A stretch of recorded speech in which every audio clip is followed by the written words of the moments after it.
에덴에서의 아담과 하와의 범죄함 이후에 사탄은 하나님 창조하신 그 보시기에 좋았던 세상 속에 더욱 죄를 확산하였습니다. 하나님의 사랑과 공의만이 가득한 에덴의 최초의 죄, 하나님과 같이 되고자 하는 교만한 마음을 투입하는 것은 사탄의 입장에서는 너무도 쉽지 않은 일이었겠지만 한 방울 떨어진 검은 잉크에 그릇 안에 있는 맑은 물이 오염되는 것처럼 에덴 밖의 세상에서 사람들이 많아지면 많아질수록 그들은 더 많은 죄를 생각하고 양산하였습니다. 죄가 가득한 세상, 공중권세를 잡은 사탄이 주도하는 그러한 세상에서 하나님은 한 사람을 부르시고 인도하시며 이제는 반대로 죄가 창궐한 곳에 하나님 나라의 씨앗을 심으셨습니다. 아브라함, 이삭, 야곱, 이스라엘을 통해 열방이 여호와 하나님을 바라보며 하나님의 살아계심을 전하였고 때가 참에 하나님의 독생자 예수님이 이 땅에 오셔서 죄로 오염된 세상에서 하나님의 그 신실하심 속에 온전히 하나님의 그 말씀의 다스림을 받으며 살아내심으로 인하여 하나님 나라를 선포하셨습니다. 사탄은 이 예수님을 저주받은 나무에 달려 죽이도록 십자가에 못 박았고 이것을 그들의 그 사탄들의 승리라고 여겼었지만 이로써 흠없는 어린 양으로서 모든 인류의 죄를 대속하시는 예수님의 사명을 완성하시고 부활의 영광으로 나타나셨습니다. 이 십자가의 사건을 요한은 용이 잡히고 1000년 동안 결박됨이라고 은유하였습니다. 예수의 십자가는 영원한 승리라는 의미이겠지요. 여전히 그 당시의 현실 속에서는 로마 황제를 중심으로 우상을 숭배하고 스스로 신으로 군림하는 박해와 고난의 그 현실 속에 있음에도 요한은 예수님이 이 땅에 오시고 죽으시고 부활하심으로 하나님 나라의 그 영원한 왕국이 드러났음을 선언하며 1000년이라는 그 오랜 시간, 영원과 같은 그 시간 속에서 하나님의 말씀으로 다스리시는 그 세상이 펼쳐짐을 전하고 있습니다. 이 영원한 나라, 복음을 통해 증거되는 나라를 다스리는 그러한 권세를 받은 자는 성도라고 전하고 있습니다. 예수를 증언하는 자, 하나님의 아들이시고 그리스도 되심을 전하는 자들이 하나님 나라의 권세를 받았다는 것입니다. 비록 땅에서 그 말씀을 증언하다가 목이 베어 죽임을 당하였어도 그들은 예수와 함께 부활에 참여하는 영광을 얻었기에 하나님 나라의 권세를 누립니다.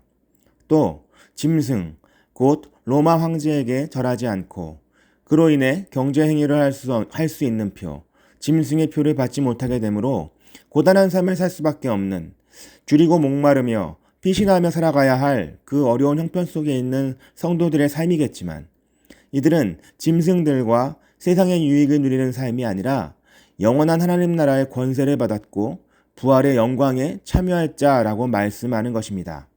하나님은 이렇게 하나님 나라의 복음을 믿음으로 붙잡고 살아가는 자들, 그들에게 복이 있다라고 하시고 거룩하다라고 하시고 1000년 동안 그리스도와 함께 만왕의 왕이신 예수가 동행하는 삶을 살게 될 것을 말씀하고 있습니다.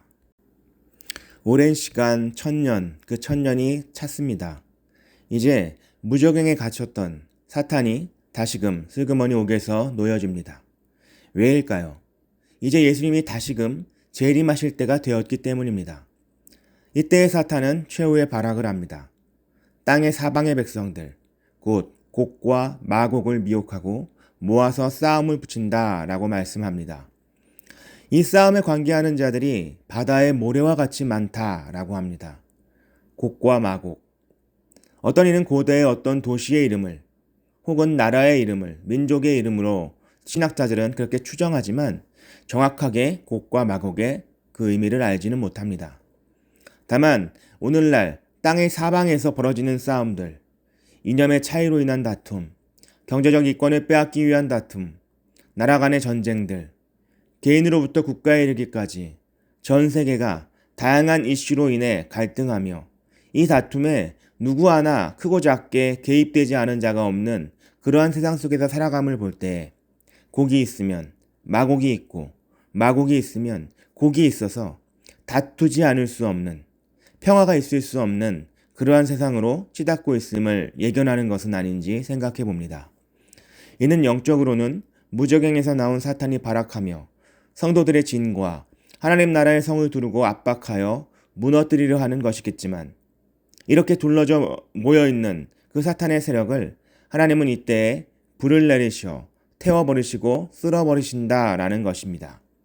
마치 갈멜산에 악녀 이세벨의 우상 바알을 섬기는 제사장들 850명을 모두 불러 모아놓고서 엘리야를 통해 심판하시는 그 장면과 같이 인생의 눈에는 위기의 때일지 모르나 곧 있을 하나님의 역사 속에 승리를 얻게 됨을 전해주는 그러한 말씀입니다.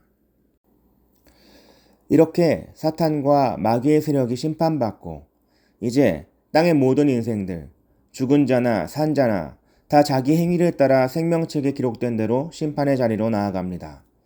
땅과 하늘은 없어지고 영원하신 주권자 예수님이 심판의 주가 되심을 보이므로 이렇게 20장이 마무리됩니다.